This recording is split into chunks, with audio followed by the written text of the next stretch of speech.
दोस्तों नमस्कार, मैं आनंद भारद्वाज अपने चैनल इंग्लिश विद आनंद में आप लोग का स्वागत करता हूं। उम्मीद करते हैं दोस्तों आप लोग अच्छे से होंगे।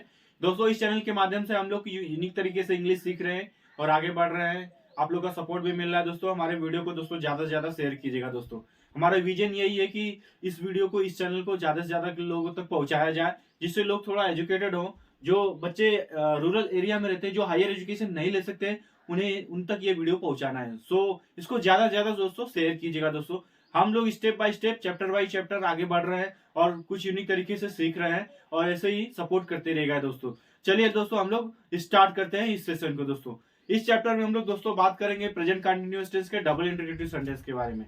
लास्ट चैप्टर में हमने देखा था प्रेजेंट कंटिन्यूअस टेंस के इंटीग्रेटिव सेंटेंस के बारे में, पूरा डिटेल देखा था, डेफिनेशन देखा था, स्ट्रक्चर देखा था, रूल देखा था और हमने कैसे हिंदी से इंग्लिश में कन्वर्ट करे उसकी पूरा कुछ डिटेल भी हमने देखा था। दोस्तों इस चैप्टर में हम लोग बात करेंगे डबल इंटीग्रेटिव। दोस्तों प्रेजेंट कंटिन्यूअस टेंस के double integrative. Present continuous tense का डेफिनेशन हम लोग देख चुके हैं। ऐसे वाक्य, ऐसे सेंटेंस, ऐसे टेंस जिससे कोई काम मालूम पड़ रहा है कि कंटिन्यू चलता रहता है लेकिन वो पूर्ण नहीं होता है और वाक्य के अंत में अगर आपको पहचानना है तो रहा है, रही है, रही इत्यादि सब आता है। अब हम लोग बात करेंगे डबल इंटीग्रेटिव। इंटीग्रेटिव सेंटेंस दो प्रकार के होते हैं, सिंगल इंटीग्रेटिव और डबल इंटीग्रेटिव। सिंगल इंटीग्रेटिव के बारे में हम लोग देख चुके हैं। अब हम लोग बात करेंगे double integrative. Double integrative sentence ऐसे प्रश्नवाचक वाक्य जिससे कुछ प्रश्न पूछे जाते हैं जिसका उत्तर आप हाँ या ना में नहीं दे सकते हैं, आपको पूरा डिटेल बताना पड़ेगा और इसके प्रश्नवाचक जो शब्द होते हैं वाक्य के बीच में आते हैं। यही इसका डेफिनेशन है। जैसे कि मैं अगर आप बात करूं कि वह कहां जा रहा है, सो इसमें आपको जो प्रश्नवाचक वाक्य के बीच में आया है और वह कहां जा रहा है तो आपको इसको पूरा डिटेल बताना पड़ेगा कि वह कहां जा रहा है। ठीक है। जबकि सिंगल इंटीग्रेटिव में ऐसा होता है कि प्रश्नवाचक वाक्य जो होते हैं सब पहले स्टार्ट होते हैं। जैसे कि मैं बोलूं क्या हुआ जा रहा है तो आपको बता, ये पहले आया है, इसका उत्तर आप हाँ या ना में देना पड़ेगा। लेकिन इसका उत्तर आप हाँ या ना में नहीं दे सकते, इसको पूरा संक्षेप में बताना पड़ेगा। यही दोनों का अंतर है। सो हम लोग बात करेंगे डबल इंटीग्रेटिव की। चलिए हम लोग इसको पूरा स्टार्ट करते हैं, डिटेल में देखते हैं। सो चलिए हम लोग इस देख रहे हैं प्रेजेंट कंटिन्यूअस टेंस के, इसको अपूर्ण वर्तमान काल कहते हैं कि किसमें कार्य अपूर्ण होता है, क्रिया लगातार चलती है लेकिन खत्म नहीं होती, वाक्य अंत में रहा है, रही, रहे इत्यादि आता है। इसका डेफिनेशन हो गया। इसकी हेल्पिंग वर्ब होगी is, am, are. He, she, it और किसी नाम के साथ इज लगेगा, आई के साथ एम और यू, वी, दे के साथ आर लगेगा, बहुवचन के साथ आर लगेगा, एक वचन के साथ इज लगेगा। ये हेल्पिंग वर्ब का यूज हो गया दोस्तों। और डब्ल्यू एच फैमिली क्या होगी, जो डब्ल्यू एच से स्टार्ट होगी। जैसे W H A T what, W H E R E where कहाँ, डब्ल्यू एच वाई क्यों, W H E N when मिस कब, डब्ल्यू एच डब्ल्यू या हूम मिस किसका। ऐसे जो हमारे इंटीग्रेटिव जो डब्ल्यू एच फैमिली है, ऐसे जो वाक्य हैं डब्ल्यू एच से स्टार्ट होंगे, इसी को हम लोग डब्ल्यू एच फैमिली बोलेंगे। सो डब्ल्यू एच फैमिली हो गई। हम लोग स्ट्रक्चर देखेंगे, स्ट्रक्चर कैसे इसको हम लोग बनाएंगे हिंदी से इंग्लिश में, उसका स्ट्रक्चर होगा।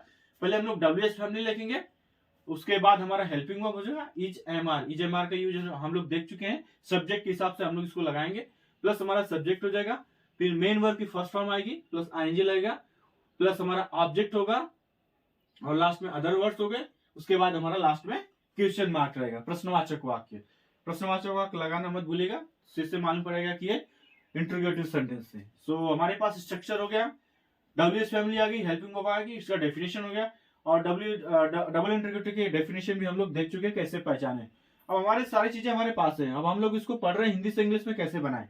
सो चलिए हम लोग इसको कुछ एग्जांपल देखते हैं, कन्वर्ट करते हैं हिंदी से इंग्लिश में। चलिए डिटेल में देखते हैं। सो फर्स्ट एग्जांपल देखेंगे हम लोग, आप क्या कर रहे हो।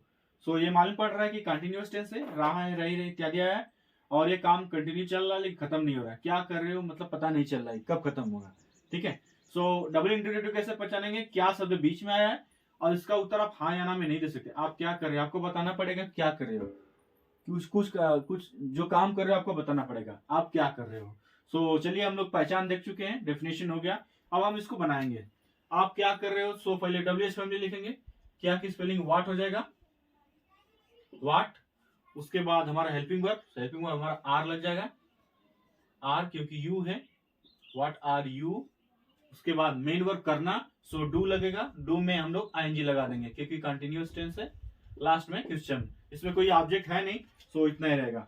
सो आप क्या कर रहे हो, व्हाट आर यू डूइंग, ये हमारा सेंटेंस हो गया दोस्तों। नेक्स्ट एग्जांपल हम लोग देखेंगे, राम कहां जा रहा है। सो कन्वर्ट करते हैं इसको, इजी है, लिखेंगे वेयर पहले डब्ल्यू एच स्पेलिंग लिखेंगे वेयर, उसके बाद हमारा हेल्पिंग वर्ब होगा, सब्जेक्ट हमारा राम है तो सिंगुलर है सो इज लगेगा, वेयर इज, उसके बाद हमारा सब्जेक्ट हो जाएगा राम, उसके बाद मेन वर्ब हमारा इसमें जाना सो गो हो जाएगा, गो, इसमें हम लोग आईएनजी लगा देंगे।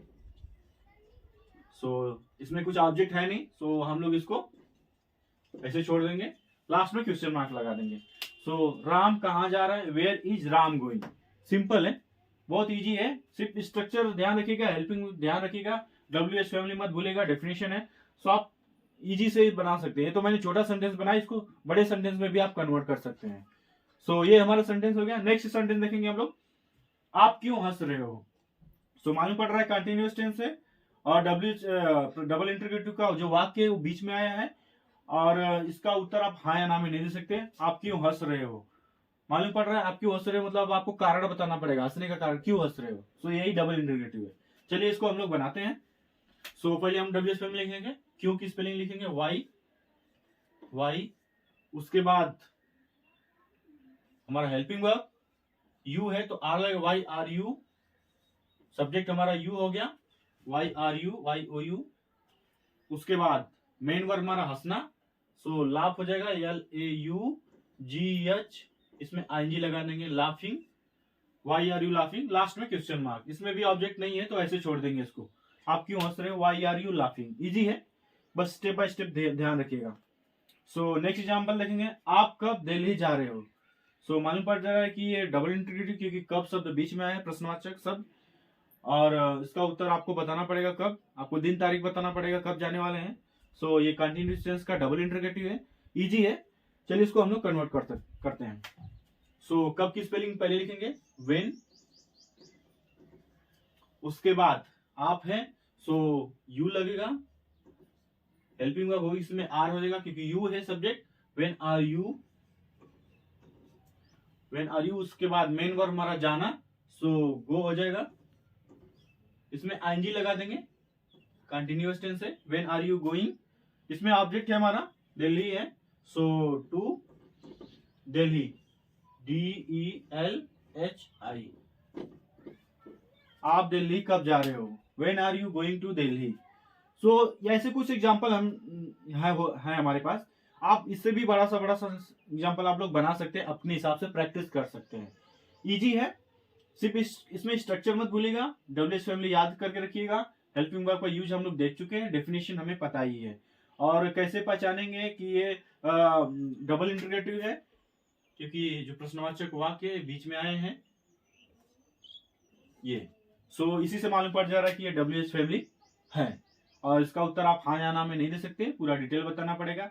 सो ऐसे सेंटेंस आप बना सकते हैं। सो आज के सेशन में, आज के चैप्टर में हम लोग देखे हैं डबल इंटीग्रेटिव, डबल इंटीग्रेटिव की डेफिनेशन देखे हैं, हेल्पिंग वर्ब देखे हैं, इसका यूज क्या है, और डब्ल्यू एच फैमिली क्या है पूरा डिटेल में देखे हैं हम लोग, स्ट्रक्चर भी देख चुके हैं। सो आज हमने देखा था, कुछ एग्जांपल भी देखा था, हिंदी से इंग्लिश में कैसे कन्वर्ट करें। इजी है दोस्तों, इसको रट्टा मत मारिएगा, स्टेप बाय स्टेप पढ़ेगा, उसको प्रैक्टिस भी करते रहेगा तो आपको सिंपल लगेगा दोस्तों। प्रैक्टिस करना बहुत जरूरी है, प्रैक्टिस से ही मालूम को आपको इजी लगेगा दोस्तों, सिर्फ देखने से मालूम नहीं, आपको प्रैक्टिस भी करना पड़ेगा दोस्तों। सो ये हमारा डबल इंटीग्रेटिव है। सो आज के चैप्टर में हमने देखा था दोस्तों प्रेजेंट कंटिन्यूअस टेंस के डबल इंटीग्रेटिव सेंटेंस के बारे में, कुछ एग्जांपल बनाए हमने, डेफिनेशन देखा, स्ट्रक्चर देखे, ठीक है। सो अगर आपको इस वीडियो में, अगर आपको कुछ डाउट है, कुछ क्वेश्चन अगर कुछ पूछना है तो कमेंट में पूछिएगा। अगर आपको दोस्तों ये वीडियो पसंद आए तो उसको ज्यादा से ज्यादा शेयर कीजिएगा दोस्तों। चैनल पे नए हैं तो दोस्तों लाइक और सब्सक्राइब कीजिएगा दोस्तों। ऐसे वीडियो हम आपको देते रहेंगे आगे भी, session wise session, chapter wise chapter हम लोग इसको बताते रहेंगे दोस्तों। सो हमारा डबल इंटीग्रेटिव का चैप्टर यहीं पे खत्म होता है दोस्तों। नेक्स्ट चैप्टर में हम लोग बात करेंगे इंटीग्रेटिव प्लस निगेटिव का, इसका क्या यूज है, क्यों इंपॉर्टेंट है, पढ़ना क्यों जरूरी है, डेली दिनचर्या में हम लोग इसको कैसे इस्तेमाल करेंगे, पूरा डिटेल में हम लोग इसके बारे में बात करेंगे दोस्तों। सो आज के चैप्टर को हम यहीं पे खत्म करते हैं दोस्तों। हमारे वीडियो को दोस्तों ज्यादा शेयर कीजिएगा, चैनल पे नए हैं तो लाइक और सब्सक्राइब कीजिएगा दोस्तों, क्योंकि आपके हमें सपोर्ट की बहुत जरूरत है दोस्तों। सो हम लोग मिलते हैं दोस्तों नेक्स्ट चैप्टर में, इंटीग्रेटिव प्लस निगेटिव सेंटेंस में, और तब तक के लिए दोस्तों धन्यवाद, जय हिंद दोस्तों।